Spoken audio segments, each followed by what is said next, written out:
one thing that that I wanted to share with you, and this happens often, that when we're doing Bible study and we're studying something, that a lesson for the weekend pops up, and I think I need to mention that at Bible study. And this one came, we're debating here as we read Zephaniah and the other minor prophets. What are people doing wrong? What's the wrong thing that's happening? And it's that they're letting other gods into their lives. Well, the psalmist wrote in Psalm 16, "But those who run after other gods shall have their troubles multiplied. I will not pour out drink offering to such gods. Never take their name upon my lips." Mm-hmm. So here the psalmist is saying, and this is, we believe, was probably written long before the minor prophets, and if we believe that David wrote the Psalms, I'm not sure how many people still believe that. Well, they're nice, whoever. But whoever wrote them, but they were written somewhere around the time of David. So this psalm was written long before Zephaniah was making his prophecy, and the psalmist is even mentioning here, "But those who run after other gods shall have their troubles multiplied. Mm-hmm. And I will not pour out drink offerings to such gods, never take their names upon my lips." Mm-hmm. So those are good Lutherans, Episcopalians, Methodists, who are following the rules. Unfortunately, that's not happening when we get to the minor prophets, or even the major prophets, that people are turning their back on their God. So let's, we stopped in the middle of chapter 2, I think, or did we get to chapter 3? I think we just started chapter 3. I think we got a little ways down in that, didn't we? Yeah. Let's, do you want to pick up with chapter 3, Barbara? Okay. And again, I'll mention one of my translations, the International Version, dedicates these to different parts, different countries. For example, Moab and Ammon was started with verse 8. And then in verse 12, it's dedicated to Cush. "You Cushites too will be slain by the sword." And I think we may be at verse 13. So, I put down chapter 2, verse 13. Yes, that's because that one is dedicated or focused on Assyria. So let's start with 13. He will stretch out his hand against the north and destroy Assyria, leaving Nineveh utterly desolate and dry as the desert. Flocks and herds will lie down there, creatures of every kind. The desert owl and the screech owl will roost on her columns. Their calls will echo through the windows. Rubble will be in the doorways. The beams of cedar will be exposed. This is the carefree city that lived in safety. She said to herself, "I am, and there is none besides me." What a ruin she has become, a lair for wild beasts. All who pass by her scoff and shake their fists. Okay. So that was the end of 2. Yes, that's the end of 2. Okay. So what we have is that prophecy on Assyria came true. Where Assyria Nineveh was conquered. Excuse me. So the prophets, this prophet Zephaniah, is directing his prophecy at a lot of different places, and now as we start chapter 3, it's dedicated to Jerusalem. Although the message doesn't call it Jerusalem, it says sewer city. These people are a little bit edgy. Yeah. So like they see it, huh? Yeah. Tell us what you really think. Yeah. So Barbara, tell us about the sewer city. Okay. Woe to the city of oppressors, rebellious and defiled. She obeys no one. She accepts no correction. She does not trust in the Lord. She does not draw near to her God. Her officials are roaring lions. Her rulers are evening wolves, who leave nothing for the morning. Her prophets are arrogant. They are treacherous men. Her priests profane the sanctuary and do violence to the law. The Lord within her is righteous. He does no wrong. Morning by morning he dispenses his justice, and every new day he does not fail. Yet the unrighteous know no shame. I have cut off nations. Their strongholds are demolished. I have left their streets deserted, with no one passing through. Their cities are destroyed. No one will be left, no one at all. I said to the city, surely you will fear me and accept correction. Then her dwelling would not be cut off, nor all my punishments come upon her. But they were still eager to act corruptly in all they did. Therefore wait for me, declares the Lord, for the day I will stand up to testify. I have decided to assemble the nations, to gather the kingdoms, and to pour out my wrath on them, all my fierce anger. The whole world will be consumed by the fire of my jealous anger. Then will I purify the lips of the peoples, that all of them may call on the name of the Lord and serve him shoulder to shoulder. From beyond the rivers of Cush, my worshippers, my scattered people, will bring me offerings. On that day you will not be put to shame for all the wrongs you have done to me, because I will remove from this city those who rejoice in their pride. Never again will you be haughty on my holy hill, but I will leave within you the meek and humble who trust in the name of the Lord. The remnant of Israel will do no wrong. They will speak no lies, nor will deceit be found in their mouths. They will eat and lie down, and no one will make them afraid. Sing, O daughter of Zion. Shout aloud, O Israel.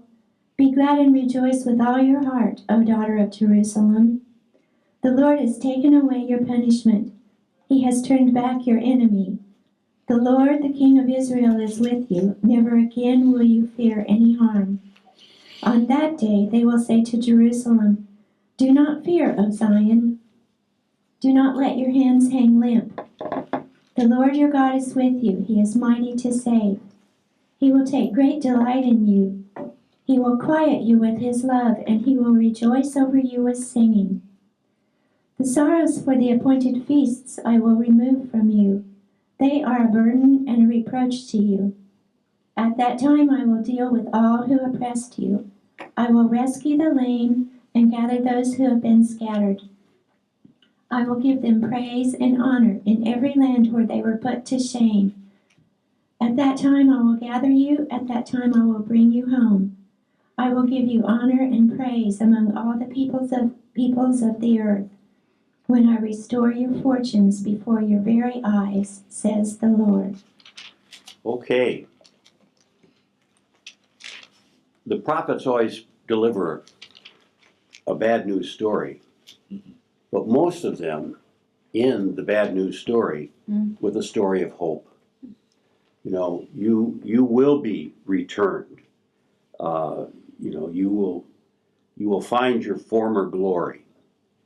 And this is important because when Babylon conquered Jerusalem, they took people with them into exile. And they took the good people. We talked about this before, that when they took people, they didn't take the guys out working in the factory. They took the executives. Although today they would probably take the people in the factory because we're not so sure what are the executives really doing. Skilled craftsmen would be an asset Yes. in any society. Yes. So, there's always hanging there that message of hope. Things are bad. You caused them to be bad, but I'm going to turn it over and make things better. You'll come back to me, and all will be fine. You'll be returned home, and your you'll be restored.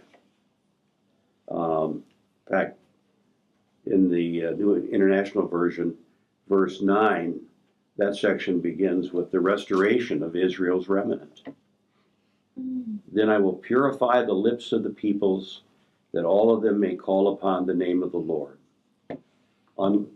Which is what the psalmist was talking about in this psalm, where he says, never take their names upon my lips. So I sometimes wonder, well, maybe God gives you a little leeway. You know, if you want to have a little temple to Baal in the basement, but don't be talking about Baal. Don't be praying to Baal. So Zephaniah is a message of hope, but it's also a message of destruction. And it goes through all the different countries. And he doesn't speak highly of the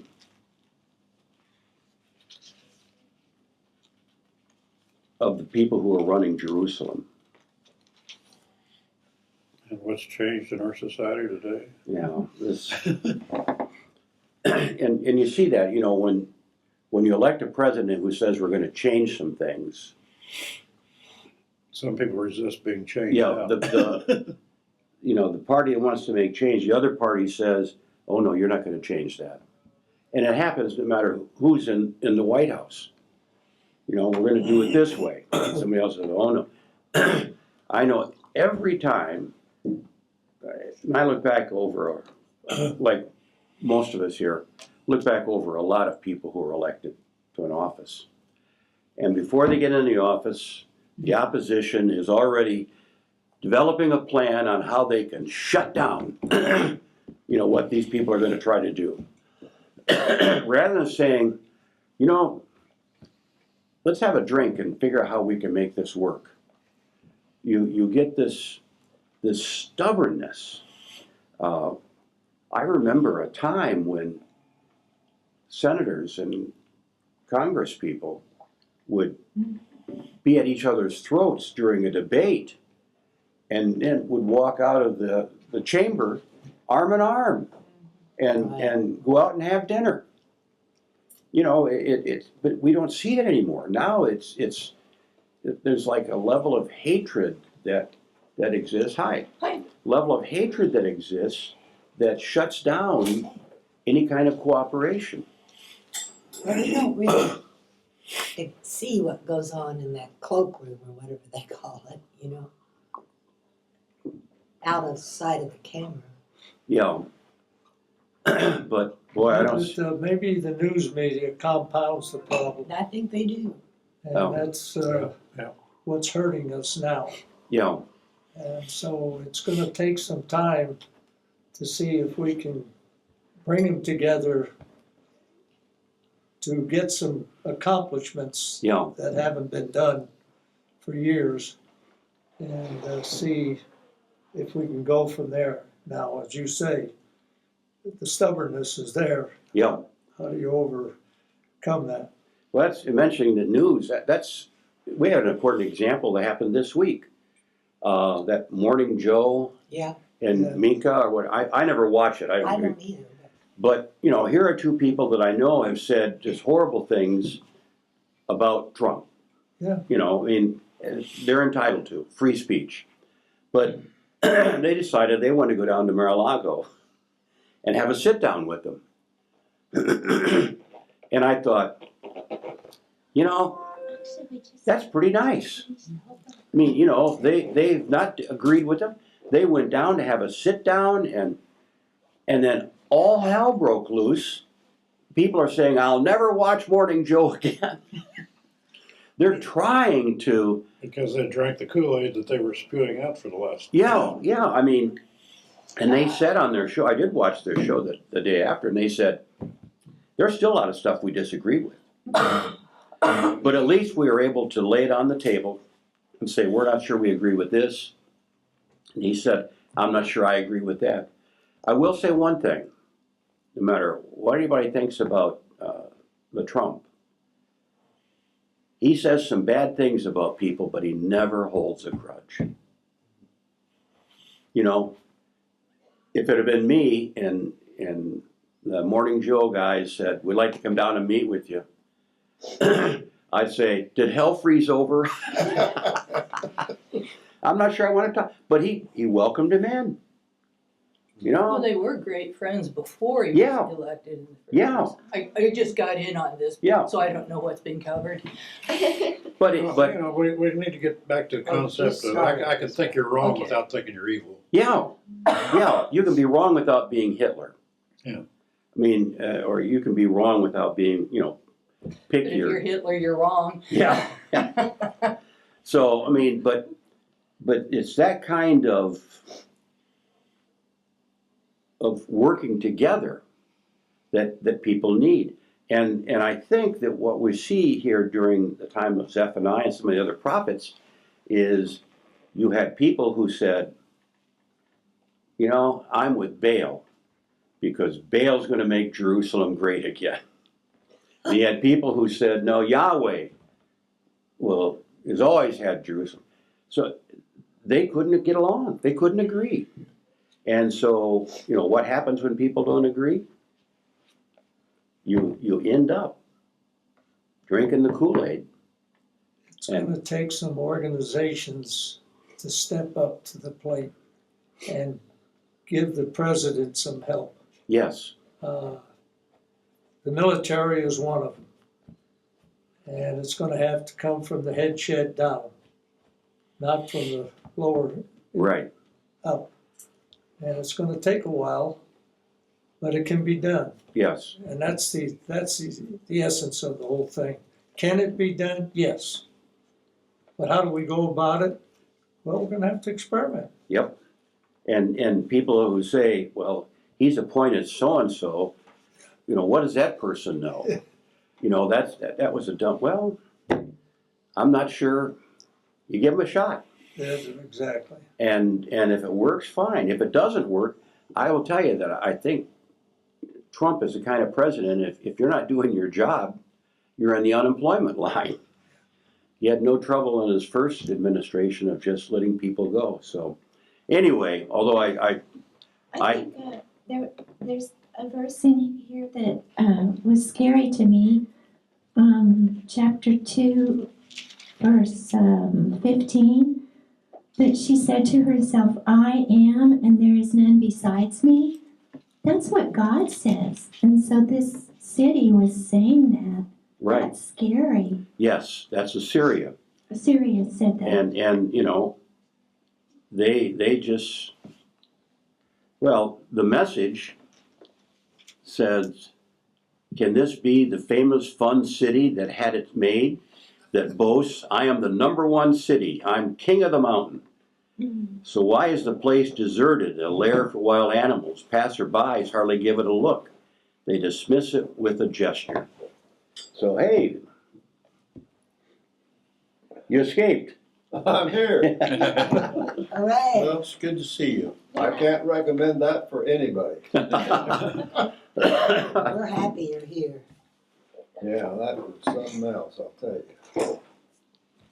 Well, how are these prophets, they just kind of self-appointed, and how were they accepted, do you imagine? Well, there were a lot of prophets. Yeah, And the first thing to get accepted as a prophet is you got to be right. So when Zephaniah prophesied, the prophecies he made, did they come true? oh, And if they came true, then they'd put them in this other bin, and they'd say, well, let's pick, you know, who are the best ones? Hi, Marty. Who are the best ones to pull out of that group? if you got chosen to be in the Bible, you must have Yes. been okay. Yeah, and see, these prophets were not picked by Christians. These prophets were in the Jewish Bible, the Hebrew Bible. So, you know, they saw the truth there in what these prophets had to say. And We When I have, say the Jewish Bible beyond the Torah, yes, they had other books. yeah, they had We're a describing as their Bible. yes, they had the Torah, the first 5 chapters, but they did have the histories. They had First and Second Samuel, they had First and Second Kings, they had Jeremiah, Isaiah, Ezekiel, and the 12 minor prophets. And again, when you can see as we've read through these minor prophets, why they're considered minor prophets. It's not that their prophecy was insignificant. It's their prophecies were short. Clear and to the point. Huh? Yes. I mean, look at Jeremiah. That's a big book. Isaiah, that's a big book. Ezekiel, a big book. But when we get in here, didn't we had one of these minor prophets that was only 1 chapter long? Give me a 2,500 word essay for your assignment for tomorrow. Yes. Yeah, God said, let's do this quick. Well, the editor might have told him to Yeah. trim it down. So, and of course, these things were all written out by hand. So, the person who was writing out the Bible, they gave them Isaiah, and they gave him Jeremiah, and they gave him Ezekiel. And the guy said, look, do you have any shorter prophets? Find 12 of them. Well, some of these are printed out in the messaging way, more in paragraph narrative, Yes. but several of them are laid out more like poetry or something. Mm-hmm. And some of the message are bigger, they're longer than the Really? like the New International Version. Will have a column that's that long, but the message would have a column that long. So I mean, it's there's a lot more chatter, and I think part of that is the message is not true necessarily to the translation. Well, they're It's- trying to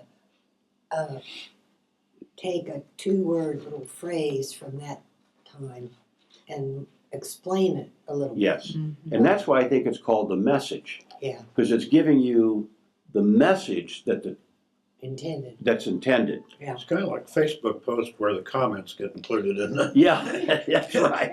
the people make on the original post, and then the comments that people make. Okay, that gets incorporated too. Yeah, that helps a lot. Did they not have? They didn't have Facebook then, though, did they? No, I think they were still using, what was the other one? There were 2 when they started off. I can't think what they were, but I remember at the college we debated whether or not we wanted to allow our students to be part of that. And Instagram, I think. Instagram was it? no, it wasn't Instagram. It was another one like Facebook where people could share information, but Facebook won. So, all right, we've covered Zephaniah. Now we got Haggai. And I'll be honest with you, I didn't do anything to prepare for Haggai. But I had mentioned that the Message translation is longer. Here's an example of what it looks like. Oh my God. Those are the same verses. The shorter one is from the New International, and the longer one is the Message. So obviously the Message is expanding on it.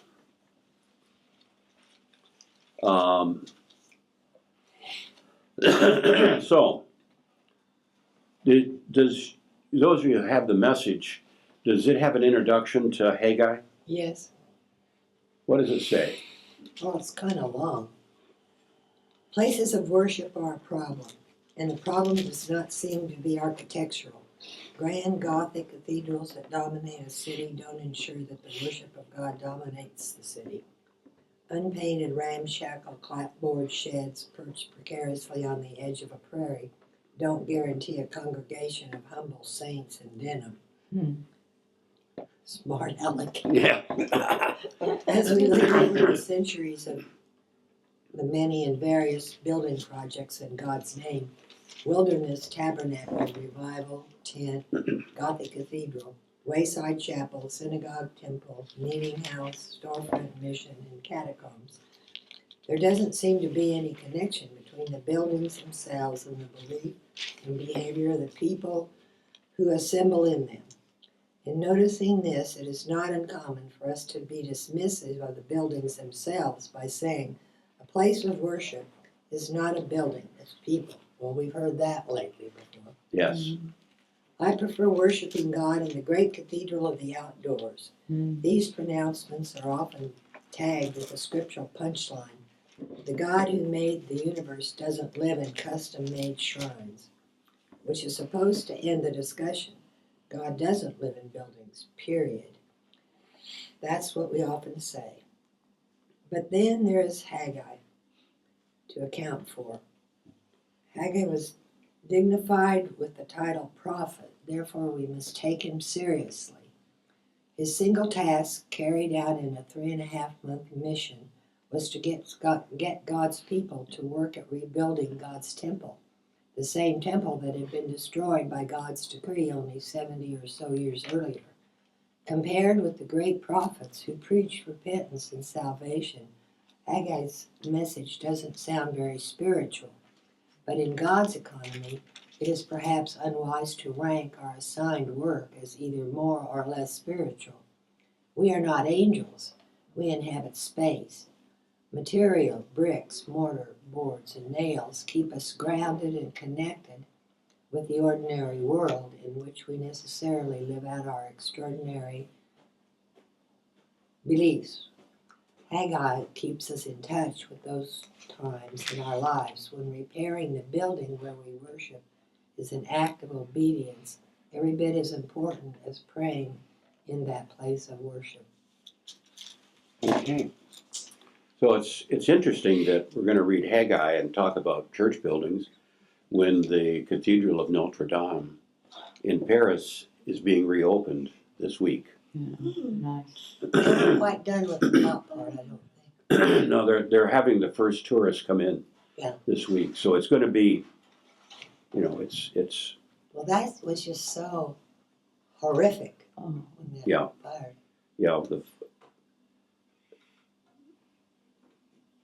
We were in there just before the fire, Really?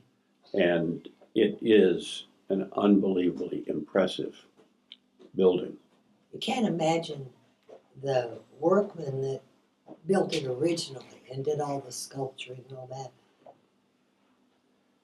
that. What I find amazing is in all of those cathedrals, they were built by people who did not have laser levels No. or power tools. So they say. Yeah. So it's just those people who came down on the flying saucers. After they built the pyramids, they moved on to cathedrals. But to visualize the architecture involved in designing something like that. To hold it all up. Yeah, I mean, it's just amazing. Somebody had posted on Facebook they showed a new architectural thing, just some kind of just bland, and it said designed by an architect with a PhD, and then it showed a cathedral, and it said designed by regular people. I mean, the people who designed those didn't have their doctorate in architecture or engineering. But they knew what they were doing. They knew what they were doing, and the whole concept on those cathedrals is when you go in, it kind of forces you to look up, to God, and it's true. I mean, I know what they're trying to do, but every time I walked into the cathedral, I fell right into it. Wow. I mean, it's incredible that they were able to build those, but in Haggai, they're talking about rebuilding the cathedral in or the temple in Jerusalem. It had been destroyed when they were conquered. So now they got to go back and rebuild it. So, Barbara, let's start with chapter 1. In the second year of King Darius, on the first day of the 6th month, the word of the Lord came through the prophet Haggai to Zerubbabel, son of Shealtiel, governor of Judah, and to Joshua, son of Jehozadak, the high priest. This is what the Lord Almighty says. These people say the time has not yet come for the Lord's house to be built.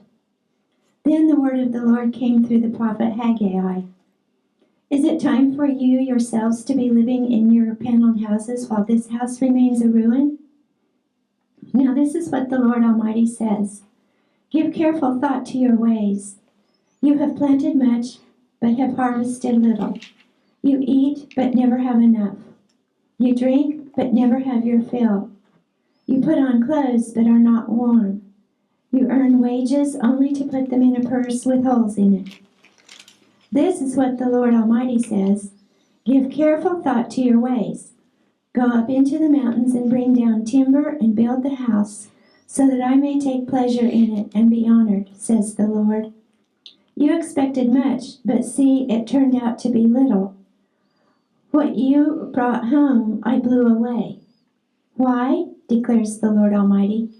Because of my house which remains a ruin, while each of you is busy with his own house. Therefore, because of you, the heavens have withheld their dew, and the earth its crops. I called for a drought on the fields and the mountains, on the grain and the new wine, the oil and whatever the ground produces, on men and cattle, and on the labor of your hands. Okay, let's pause there for just a minute.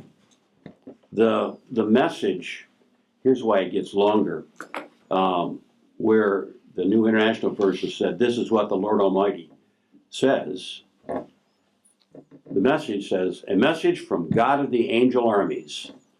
The people procrastinate. They say this isn't the right time to rebuild my temple, the temple of God.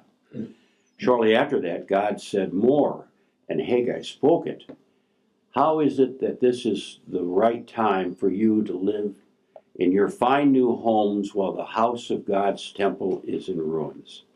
And a little later, God of the angel armies spoke out again. Take a good hard look at your life. Think it over. You have been spending a lot of money, but you haven't much of it to show for it. You haven't much to show for it. You keep filling your plates, but you never get filled up. You keep drinking and drinking and drinking, but you're always thirsty. You put the layer after layer of clothes, but you can't get warm.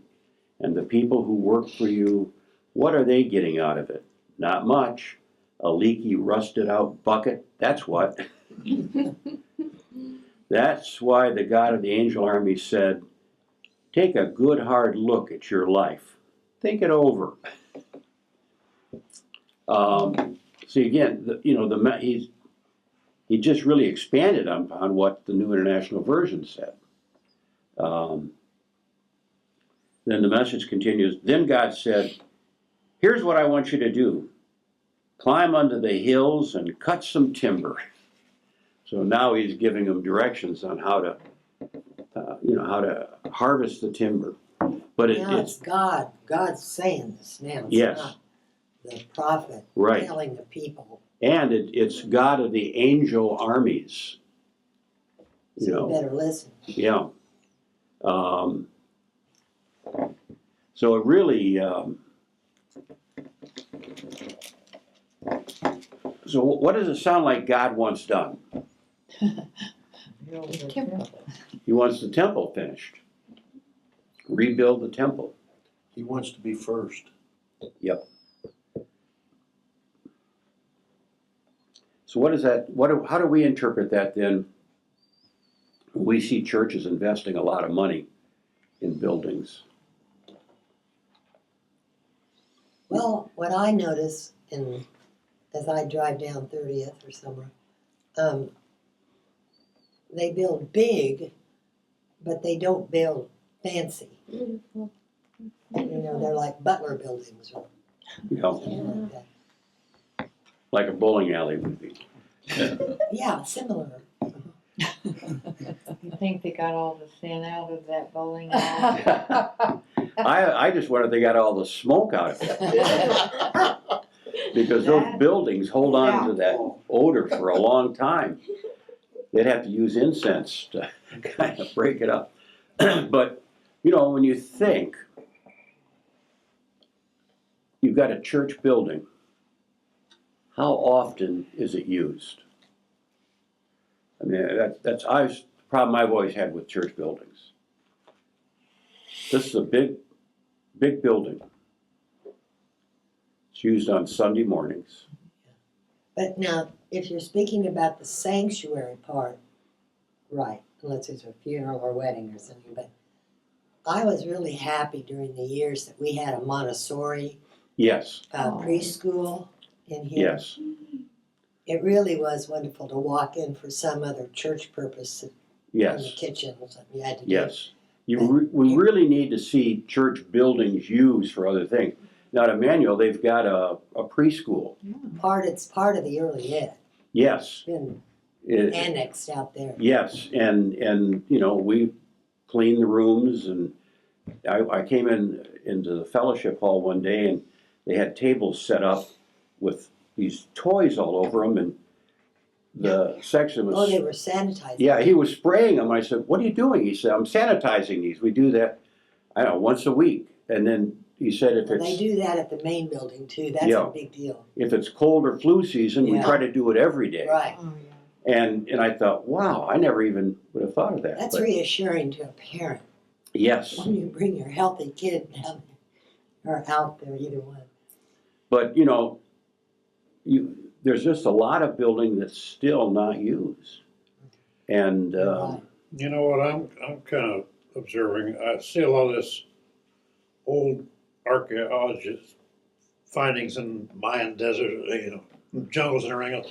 Temples. Humanity is forever, however they perceive their God, made glorious structures to do that. yes, yes. And every church believes that God really lives in their structure. But we believe in a universal God that's God of all of them.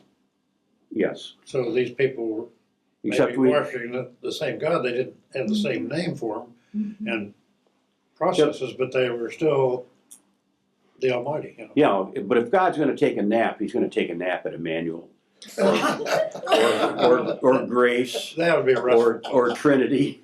I mean, I know where there's a stepping stone for him to come down on, yeah, and at 20, next door to 24 Crestview. yeah.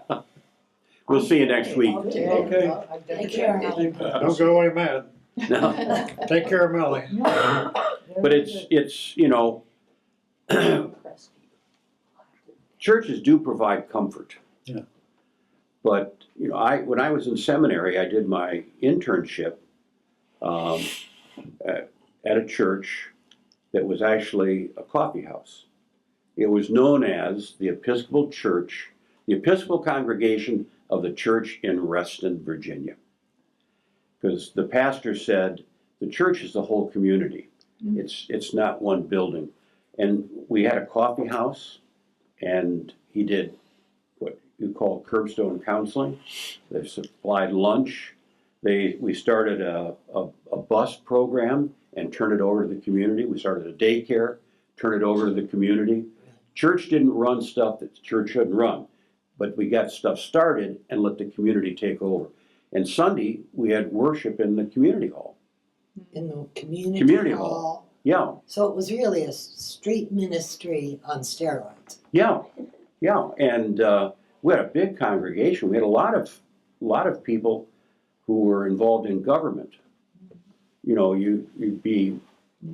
I remember when I first started working there as a seminarian, I was talking with somebody and I said, "You work for the government?" And he said, "Yes." And I said, "And what's your job?" He said, "I'm the Assistant Secretary of State." I mean, you know, there were some very influential people, and you know, there were people there who were with the CIA, And Checking on you, huh? might want yeah, Checking on you. I told him, I said, no, I've cleaned up my act. But you know, the church was the community. Now, when Embry retired, they tried to keep me out there. But the Bishop of Michigan said, no, you're coming back to Michigan. So when Embry retired, they brought in a new guy, and the first thing they did was build a church. And St. Elizabeth's. And I thought that's just the saddest thing. And I talked to some people, and they said, you know, we're just heartbroken that had you stayed, we'd still be doing the coffee shop. And Well, as a street ministry, I think that evokes the will to want to volunteer and want to help. Yes. And yes, when you look at a big fancy church building, it's like, It's well, intimidating, they're actually. doing okay, and they hire clergy, so. yeah. They and occasionally we would have the service on the plaza. And I remember saying to Embry, you know, we would just pass out the bread and we had several chalices and just pass them out. And I said, how do we know if those people are baptized? He said, it's none of our business. And that's where I learned my theology of baptism. If you feel called, you take baptism, you take the Of course, communion. today you'd have all kinds of protesters if you try to do that. Oh yeah. So anyway, but here we have a guy that has had this prophecy from God. Let's go ahead and finish that first chapter, Where did we stop? 12. Verse 12. Then Zerubbabel, son of Shealtiel, Joshua, son of Jehozadak, the high priest, and the whole remnant of the people obeyed the voice of the Lord their God and the message of the prophet Haggai, because the Lord their God had sent him, and the people feared the Lord. Then Haggai, the Lord's messenger, gave this message of the Lord to the people. I am with you, declares the Lord. So the Lord stirred up the spirit of Zerubbabel, son of Shealtiel, governor of Judah, and the spirit of Joshua, son of Jehozadak, the high priest, and the spirit of the whole remnant of the people. They came and began to work on the house of the Lord Almighty, their God, on the 24th day of the 6th month, in the 2nd year of King Darius. Okay. I like Probably called it Uriah. the message. The message still has, even at the end, said, working on the temple of God of the angel armies. Yeah, They That comes referring up a to God as the head of the angel armies. So this is where we've had prophecies up to this point of turn from your wicked ways and repent and be saved. Now we have the prophecy, you need to finish my temple. so some are prophesying it up from Jerusalem, Mm-hmm. but are others that we've done kind of sprinkled around? Or are they Yes. all- Yeah, they were all around the countryside. Remember, some were prophesying the northern kingdom, some in the southern kingdom. And here, Haggai he's in Jerusalem, I figure he must be. you know. And the temple has always been important to the Jews. And, you know, that area where the temple is, the Muslims have some ownership, and the Christians have some. I mean, all three of those religions, the Abrahamic religions, have that as a focal point. So the only thing that's, as I understand it, I could be wrong, but the only thing not in the temple is the Ark of the Covenant, because that's in a CIA warehouse somewhere in D.C. We know from the movie that. That's right. So, you know, that location for the Jews has always been important. Because even, no matter where they were, if they needed to go to the temple, they had to go to Jerusalem. It's kind of like, you know, with the Muslims, they have to go on that Hajj to Mecca. Mecca. at least once. And, you know, what do Christians have? Well, we gotta go to church on Sunday. At least on Well, Easter we- and Christmas. Yeah, at least Easter and Christmas. Christians. We'll pick up with chapter 2 next time. Okay.